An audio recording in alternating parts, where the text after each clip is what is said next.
Welcome to Eva's Heartless Tales. I'm 27. He's 58. And what we do together every morning might just surprise you.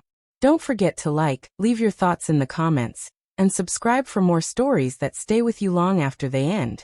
Now take a breath. Let yourself be pulled into this story. Slowly, gently, and without apology. The evening wasn't supposed to be anything special. Autumn had just arrived, folding Brooklyn into its golden arms. The sidewalks shimmered with recent rain, leaves tumbling like colorful confetti. The air carried that perfect crispness. Not sharp, but enough to make you feel a little more awake, a little more alive. I was on my way to an art show hosted by my friend Harper. I wasn't expecting much. Maybe some okay wine, a few odd conversations, and paintings I'd politely nod at while pretending to understand their deeper meaning. The gallery had exposed brick walls, warm lighting, and that unmistakable buzz of people trying to impress one another. A few men wore felt hats and spoke loudly about dissonance and postmodern contrast. I grabbed a glass of white wine and wandered, letting the slight buzz soothe the edges of my nerves. That's when I saw him. He was sitting alone at a small temporary bar. Calm. Still. There was something about the way he carried himself that immediately drew me in. He didn't fit the scene. He wasn't trying to. And yet, the entire room seemed to lean toward him without realizing it. His silver hair shimmered under the lights, like moonlight had taken root. He wore a navy shirt, fitted in a way that suggested quiet confidence. Not trendy. Not trying hard. Just grounded. I looked at him longer than I meant to. And of course, the wine slipped right out of my hand and shattered on the floor. "Are you all right?" he asked, his voice warm and textured, like something between velvet and earth. I bent down quickly to pick up the glass. "Yeah. I just wasn't expecting that." He smiled gently, a soft tug at one corner of his mouth. "Like many good things in life," he said. He offered me the seat next to him. I took it. His name was Adrian. A wine merchant, he told me, though his voice and presence suggested he'd lived many lives beyond that. He talked about New York in the 90s like it was someone he used to love. Chaotic, unforgettable, endlessly alive. His words were carefully chosen, as though each one mattered. His laugh was unguarded and real, the kind that made you want to be just a little bit funnier, so you could hear it again. When I admitted I'd been living mostly on instant noodles lately, he raised an eyebrow. "That's a situation I can help with," he said, amused. We talked about wine, about strange art world conversations, about how lonely a subway station can feel late at night. Eventually he leaned in, not too close, just enough to suggest that something was shifting. "I know a place with the best Bordeaux in the city," he said. And without hesitation I said yes. He drove us to a quiet little restaurant tucked behind a row of brownstones. One of those places you'd never find unless someone showed you. Inside, chandeliers cast soft light across linen-covered tables. The scent of roasted vegetables and aged wine floated in the air. "They make a duck confit here that might just change your entire belief system," he said, scanning the menu like he had done it 100 times before. I smiled. "Are you saying I don't know good food?" "I'm saying I want to show you something new." And he did. The wine was dark, complex, like a poem that only made sense if you read it slowly and after midnight. The duck was crisp on the outside and tender inside, each bite warming me from within.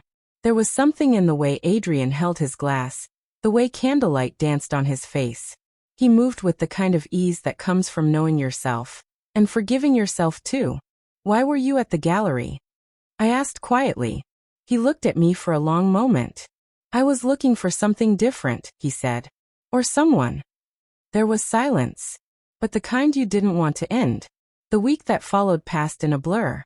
Texts. Long calls. His voice on the other end of the phone felt like a safe place I hadn't known I was missing. He invited me over for dinner again. This time, I wore jeans and didn't bother trying too hard. He pulled up in a sleek black Corvette from 1966.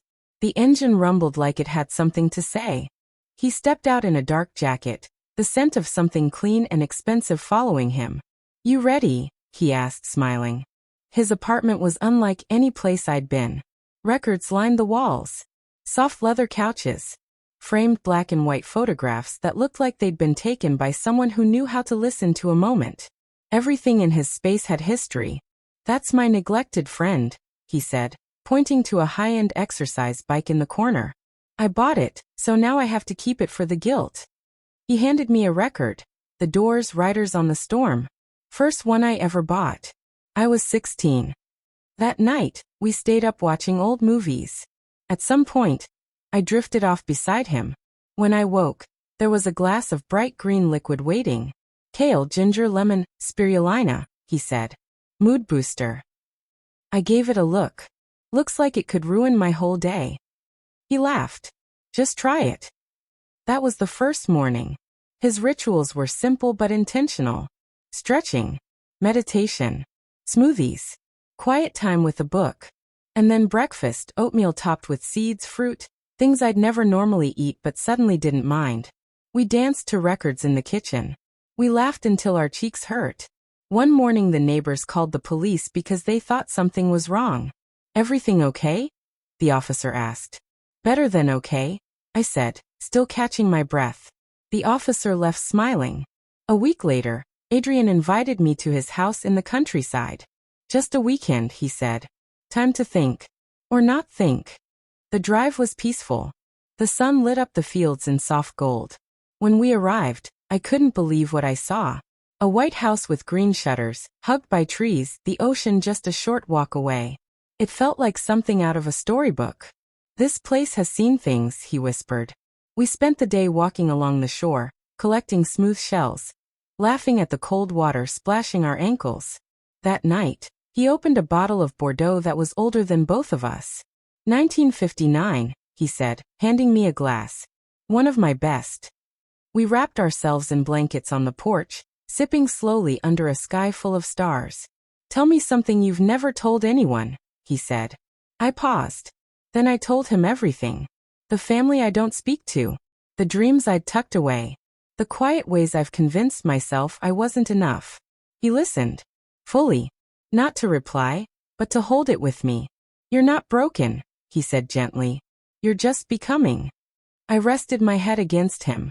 For the first time in a long while I felt understood. And that's when the mornings truly began. Every day was a variation on a theme. The same, yet never the same. He'd wake up before the sun, play jazz records, blend another strange-colored smoothie. We'd stretch together. Meditate. I never imagined enjoying that kind of stillness, but beside him, it became something beautiful. Afterward, we'd eat oatmeal on the deck overlooking the trees. We'd talk, really talk, about ideas, fears, goals, dreams. He didn't try to change me. He just lived in a way that made me want to evolve. I began to read again. I tried new recipes. I even started writing, something I hadn't done since college. He never pushed. He simply invited. And I followed. So yes, I'm 27. And he's 58. But each morning, we do the same thing. Wake, breathe, grow, love. And I wouldn't trade it for anything. Not for the car. Not the wine. Not the quiet mornings. But for who I've become alongside him. Surprised? Maybe you should be. Because love doesn't ask for permission. It doesn't check your ID or your past. It arrives when it's ready. Quietly, like the sun rising on a brand new day. And if you're lucky, you'll be ready to meet it. If this story moved you even a little, don't forget to give it a like, share it with someone who believes in unexpected love, and subscribe for more stories that go straight to the heart. We'd love to hear what you think. Leave your thoughts in the comments. Until next time, keep your heart open and your mornings meaningful.